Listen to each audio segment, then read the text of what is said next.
Story time about the bestiality children next door. If you don't know what bestiality is, hold on. So I was living in this neighborhood for 5 years. Throughout those 5 years, not one time did my family go and talk to the other neighbors. Why didn't we talk to the other neighbors? Because it's not like we were trying to make friends or anything. We didn't care for them. Well, one day, the neighbors' kids were playing outside while I was playing outside. My mom urged me to go over there and play with the other kids, even though I didn't really want to. So there was a little boy and a little girl. I went over there and I asked if I could pet their dog because they were playing with their dog. They said yes, and the dog started playing with me and started licking my face. Yeah, keep that in mind. Then we started talking about the bus because we ride the same bus. We have the same bus stop. After playing with them for a while, they invited me inside. I asked my mom if I could go. She said yes. So the little boy ran into his room and then the little girl invited me to her room. So to pass time, I asked her what she does for fun. She said she plays with her brother. And then she asked if I liked animals. Obviously, I said yes, and so she asked to show me a trick. That's when she brings the dog into the room and proceeds to pull down her pants, like for part 2. This is part 2 of the bestiality children next door. Like I said, she brings her dog into the room and pulls down her pants. Totally forgot a very crucial piece of information. I was in 5th grade at the time. That's why I did what I did in these next events. So she pulls down her pants and lets the dog go at it. The same dog that licked my face previously. The dog went for it. He knew what to do. The only words that I could form was ew. She had trained this dog to do that. So after I said ew, she immediately got up and put her pants up, and she was surprised that I was grossed out like any normal human being wouldn't be. Then out of nowhere, she starts crying and I started feeling really bad, so I told her that I wouldn't tell anybody. And so she tells me I had to switch to my dog because my hamster wouldn't do it. Then she gets up and opens this drawer and proceeds to pull out a dead hamster. She says he wouldn't lick, he would only bite. She starts crying really hard and says she feels uncomfortable and she would feel better if I let the dog do what it did to her. As much as I didn't want to, I wanted her to feel comfortable, so I did it. This is part 3 of the bestiality children next door. Like I said, I gave in. I didn't know how it was supposed to feel. It felt weird, but it didn't feel good. So I stopped and she started giggling and I just felt so uncomfortable, so I wanted to go home. Then she started acting like she was annoyed and started getting really mad at me. But I was like, whatever, and so she let me leave. Well, it was a Sunday that day and the next day we had to go to school, but she wasn't at the bus stop. And so I get on the bus and I go to school that day and everything is fine. Until halfway through the school day, my mom comes to pick me up early. She would never come to pick me up early for no reason. I would usually have an appointment and I would know about it before. I would know if I was going to leave school that day and was going to get picked up, but I wasn't notified. So my mom came to pick me up, and while we were on the way home, she said that my dad had stayed home from work that day, and when we got home, we were going to have a talk about what I did with the neighbor's dog. I promise you're going to want to like for part 4.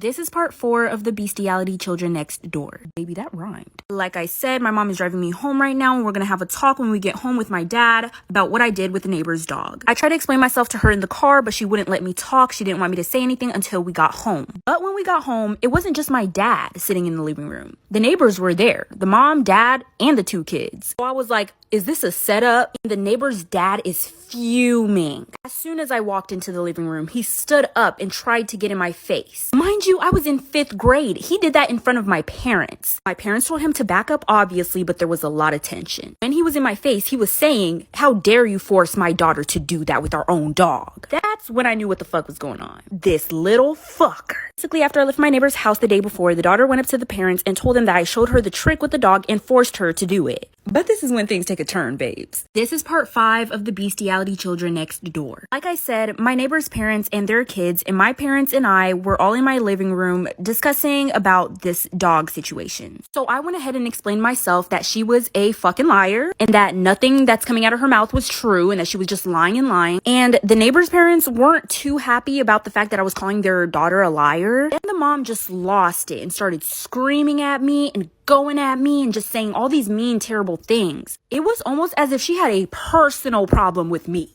Well, baby. So I started crying really hard once the neighbor's mom started yelling at me. I don't know what that did to the neighbor's daughter, but she folded. She said, I lied. I'll tell you guys the truth. She finally admitted that it was her idea and she's the one who introduced it to me. Then once her parents expressed their disapproval, this fucking child, she says, I thought it was okay because I saw mom doing it when dad wasn't home. Story time about how my brother caught me hooking up with his girlfriend. My brother started dating this girl last year and they were hanging out every day. Also around that time last year, I started to figure out my sexuality. Well, since my brother and her would hang out every single day at my house, I would see her all the time. And I started to get little feelings. Something came over me, baby. I was like, God is a woman. I just kind of came to the conclusion that I liked girls. Since she was dating my brother and they were home all the time, me and her kind of started talking too. We exchanged Snapchats, just a friendly exchange. Keep in mind that at the time, she didn't know my sexuality. Nobody did. So that night after we exchanged Snapchats, I was Snapchatting somebody else and I was sending them some explicit pictures. Since I recently just added my brother's girlfriend on Snapchat, her name was at the top. So I accidentally clicked on her name and sent her the explicit picture. I didn't even realize that I did that until I received a snap from her out of nowhere. And she had sent an explicit picture back, like for part 2. This is part 2 of how my brother caught me hooking up with his girlfriend. So like I said, I accidentally sent my brother's girlfriend an explicit picture on Snapchat. Not knowing that I even sent it, I received an explicit picture back from her. I said, baby, I'll really bite your titties. Stop playing with me. But after she sent me the picture, I responded with hard eyes, and then she texted me and said that she would be coming over tomorrow to hang out with my brother. I basically said, cool, I'll see you around, and then she came over the next day. So the next day came and she was at my house, but I wasn't talking to her. She was with my brother. And then she walks into my room. I was like, hey, where's Rob? We'll just call the brother that. She said she sent him to the store to get some snacks. I asked if she wanted to come chill on my bed. She agreed. And right off the bat, we started, we getting it bonking, having a good time. That's when the door swings open and there my brother is standing at my doorway. Like for part 3. This is going to be part 3 of the time my brother caught me hooking up with his girlfriend. So my brother swung my door open and there he was standing at my door watching me and his girlfriend while we were...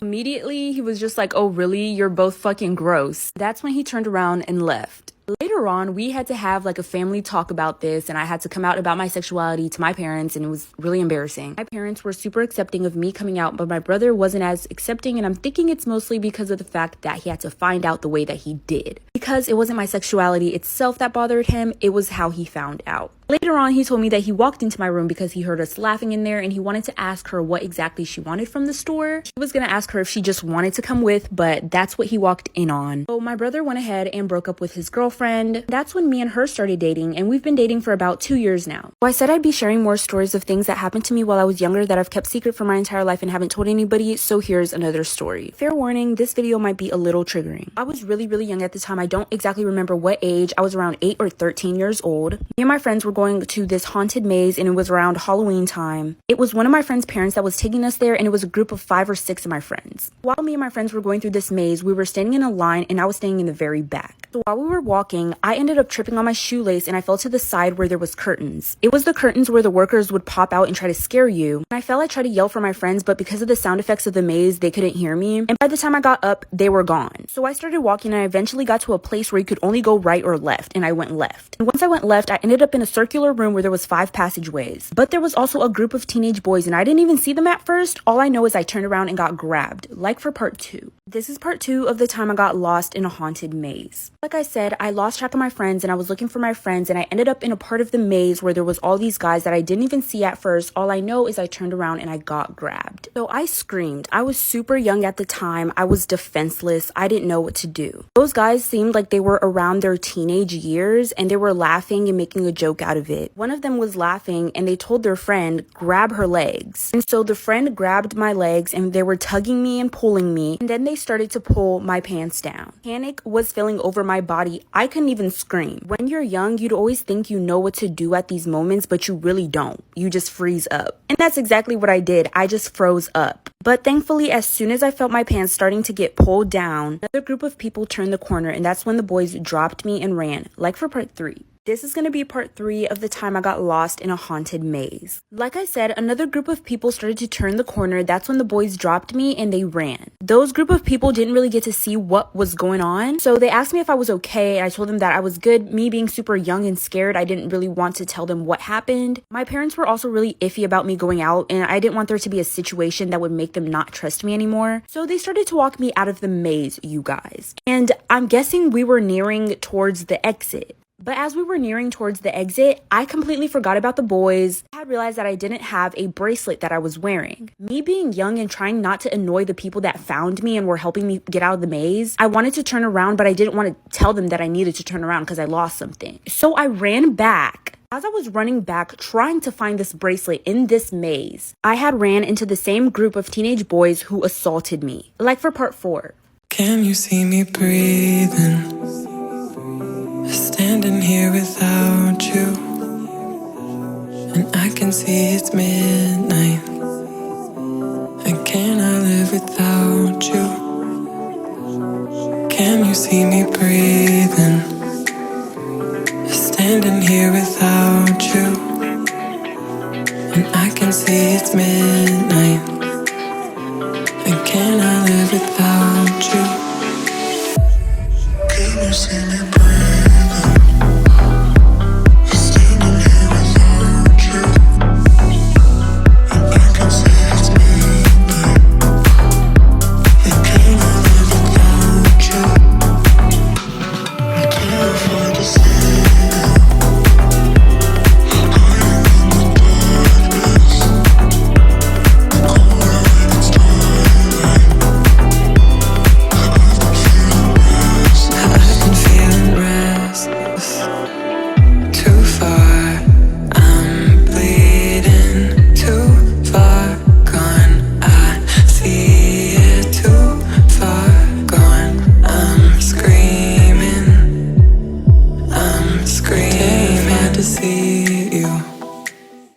So me and her actually did hang out one day. It was me, her, and my boyfriend, and we were all drinking. My boyfriend passed out a little early, so it was only me and her awake. I was getting really tipsy, and I ended up throwing up all over myself. My boyfriend's girl best friend laid my head back on the sink and started washing my hair. And I was like, oh my gosh, what if I spoke too soon about her? What if she's actually not that bad? And she was washing my hair so nice, I felt smooth as silk. A little too smooth and silky. Well, I woke up the next morning to notice that my boyfriend's best friend is gone. And when I went to the bathroom and looked in the mirror, I was completely bald. Part 2 of why they call me Miss Petty. So like I said, when I woke up, my boyfriend's best friend wasn't there. And when I looked in the mirror, I was completely bald. So I woke up my boyfriend and he's shocked. He's like, what the fuck did you do? And I was like, what the fuck did I do? I know his best friend did this. When I texted her number, the messages weren't going through. And when I checked her socials, I was blocked on everything. I made my boyfriend DM her on Insta, but we watched her Instagram story and there were so many pictures of me bald while I was asleep. At this point, I was literally bawling my eyes out. My long, luscious hair was gone. I even called my mom. Mind you, we were all in college. So yeah, like I said, I was bawling. I was honestly ready to give up on life right then and there. I was regretting even going to college. I'm just kidding, stay in school, kids. But those tears ain't last for long, child. I was gonna get my sweet revenge. So little old me made a sugar daddy page. I did some follow for follows so I could get some followers so it could look legit. And I posted some pictures of an old man I found on Facebook. Then I DM'd her and asked her if she wanted to be my sugar baby. And she said yes. This is where the fun begins, like for part 3. This is part 3 of why they call me Miss Petty. So I made a fake sugar daddy page and DM'd my boyfriend's girl best friend and asked her if she wanted to be my sugar baby. And she said yes. You want to know why she said yes? Well, that $5,000 worth of stuff she bought for my boyfriend came in handy. A week had passed since she posted all those pictures of me bald while sleeping. Oh, by the way, she saw Nair in the bathroom and used that to wash my hair. Well, a week passed and over that week, I sold all the stuff she bought for my boyfriend. I actually ended up getting like $6K back. So basically, I told her I would pay her $1,000 a week in exchange for some sexy pics. And I sent her $700 right there so she thought it wasn't fake. Bitch didn't even know she was getting her own money back. So I sent her $1,000 a week for 5 weeks in exchange for pictures. Well, once all the money ran out, it was time for revenge. I gathered up all the pictures that she sent me, made a fake page pretending to be her, and sent the pictures to her parents, her job, the school, and to multiple girls' boyfriends on Instagram with the text, break up with your girlfriend cause I'm bored, but shh, don't tell anyone. Like for part 4.